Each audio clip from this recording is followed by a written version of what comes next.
নওগাঁর মহাদেবপুরে ড্রাম ট্রাকের চাপায় 5 জন নিহত হয়েছে। ভোর 4টার দিকে উপজেলার পাটকাঠি এলাকায় এই দুর্ঘটনা ঘটে। নিহতরা ভ্যানের যাত্রী ছিলেন, আহত হয় একজন। নিহতের সবাই আদিবাসী সম্প্রদায়ের। নওগাঁ প্রতিনিধি রতন ইসলামের তথ্যচিত্রে ডেস্ক রিপোর্ট।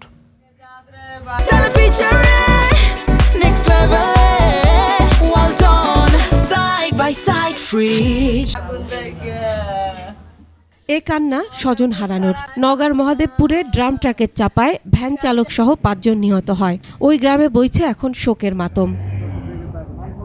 নিহতরা হলেন জেলার এনায়েতপুর ইউনিয়নের নূরপুর গ্রামের সঞ্জু উরাও, বিপুল পাহান, বীরেন, উজ্জ্বল পাহান এবং বিপ্লব। আহত একই গ্রামের সামন্ত।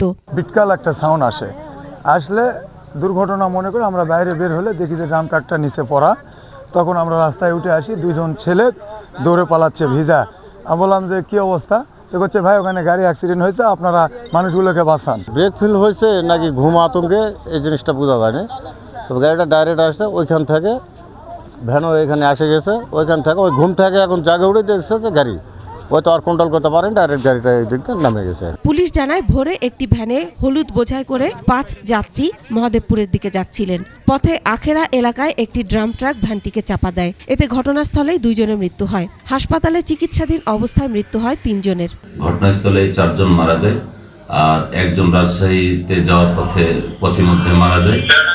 তাদেরকে দ্রুত চিকিৎসার জন্য মহাদেবপুর হাসপাতালে নিয়ে যাওয়া হয়।